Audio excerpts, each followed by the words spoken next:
Hello, it's Kimberly Jacobs at forthekids.net. What I want to share today is a way that you can have an engaging lesson with your students on brainstorming and team building by using an old game out of your closet or one that you found at a garage sale. The one I'm going to show today is one of my rainy day recess go-to games. It's the Outburst Junior.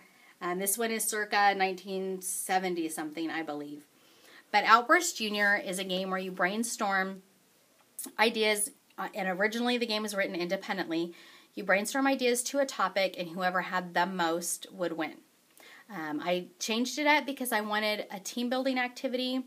I wanted something where I didn't have to grade papers and look at everybody's answer. And I wanted the kids to practice the brainstorming. Teachers who teach writing know this. It takes almost an act of God to get students to want to do a pre-write, an edit, and a revision.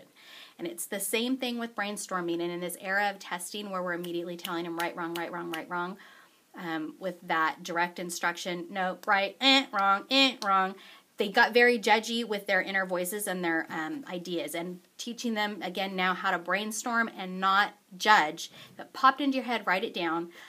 It was a challenge. This game, the way I've interpreted it and played it with the kids, doesn't penalize them at all for having an answer that isn't there. It only rewards them for answers that are there. And they learn as a team to just write down what their friend said and don't worry about judging it because it's not going to ever hurt them to have more answers than they needed. So Outburst Junior comes with a little viewer card and cards that, everybody can't read, that the teacher, me, slides in to get the answers. And also the game that I found at the garage sale did come with a timer. The timer that came with the game is too short for a group activity.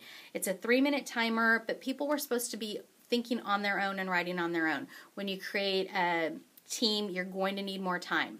At least 1 minute per person in the group is the rule. And I've had groups some years that really need even more time than that. If the students are younger and they're struggling with spelling, they might need more time, where the older kids can write more quickly. There's only one writer per group. So here's how the game works. Set up the teams however you want, and there's one piece of paper per team. Okay, everybody's sitting down, everybody's quiet.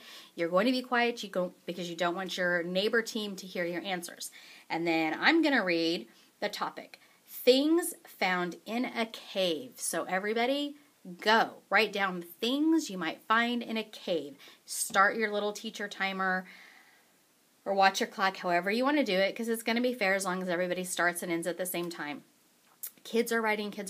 If you hear people say, no, that's stupid, take the time and correct them. Say, let's write it down. It's not going to hurt. Let's write it down. The first time they play it, they might not understand that writing it down is always better than judging now.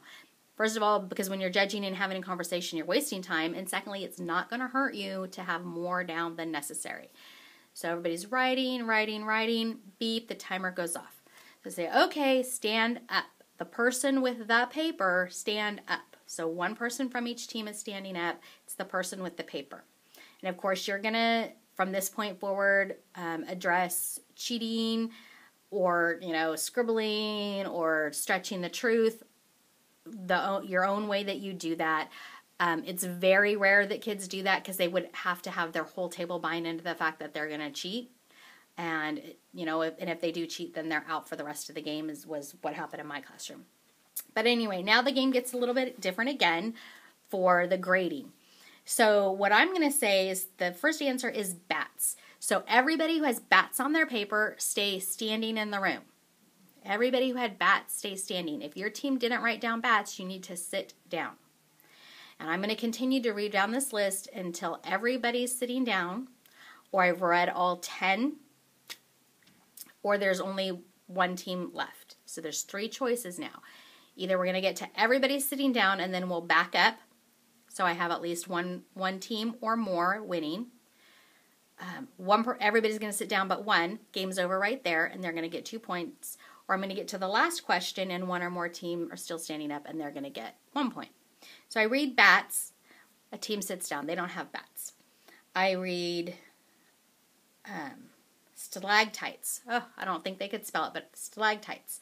Nobody has it. So all other 6 teams sit down. And I said, okay, well, if nobody had it, we still need a winner. So everybody who just sat down on stalactites, stand back up. Then water. Everybody's still up. Great. Then I read spiders. Everybody sits down but one team. Okay, we're done. That one team now gets 2 points because they were the only team standing on the last word. So now we're going to, everybody ready? We're going to start a new game with a new card. And you might want to go through the cards if you have pick an old game for Outburst to make sure they're relevant to the kids. I found some in here like TV networks that wouldn't be relevant to the kids now. You know, because back in the day we only had, 4 channels? When I was little, there were only 2 in South Dakota. But anyway, so we're going to go on to the next card. Everybody plays again. So the team names are on the chalkboard. The groups are being reinforced to be team players. The brainstorming is being reinforced as a thought pattern. And we're reviewing categories. Some speech teachers really like this game because it reinforces words in a category. And you can make up these cards your own cards if you couldn't find an Outburst or didn't like the topic. You can make up your own topics. The next one here is characters in the Snow White and the 7 Dwarfs. So everybody's going to brainstorm for the set amount of time. Again, the suggestion is at least 1 minute per member of the group.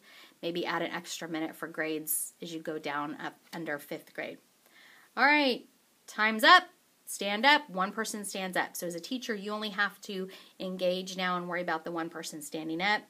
The team will help that person know because sometimes it'll be like, oh, I wrote that down, and the person who did the writing isn't the person that they have standing up, because I let the teams work that out. So maybe Connie wrote it down. She knows Snow White's there. Jason's standing. He didn't see. She's like, oh, it's there, and she can point so he can see. Snow White's there. Everybody has Snow White. Wicked Witch or Queen. Everybody sits down. Oh, we have to have a winner. So everybody who sat down on Queen, stand back up. The Prince. Oh, team number 4 didn't have Prince. Okay, they sit down. Dopey. Everybody up still had that. Good. Grumpy. Everybody who was up still had that. We go through the rest of the characters.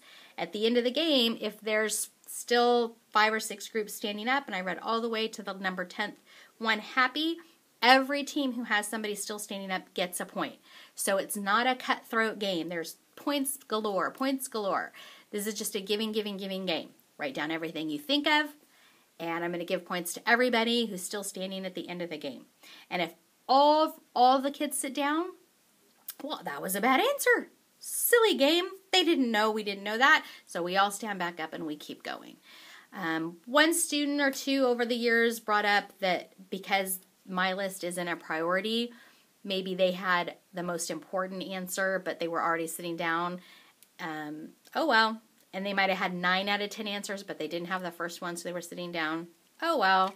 And, they just kind of learn to enjoy the game. It can be a rainy day recess game. It can be a direct activity to practice brainstorming. It could be a beginning of the year activity to get to know your neighbors. It could be an activity to use when you've switched up groups so they get to know each other in a fun and engaging way. So that's my lesson for how to use an old game in a new way in my classroom for building brainstorming and group building skills. And I used Outburst Junior this time, and I hope you have a good lesson if you try it out in your room. If you need more ideas or have questions on how to interpret other games in your classroom, you can find me at forthekids.net. That's the website. Or you can email me at forthekids@comcast.net, and it's the number 4. All right. Have a good day. Thank you for watching. Bye.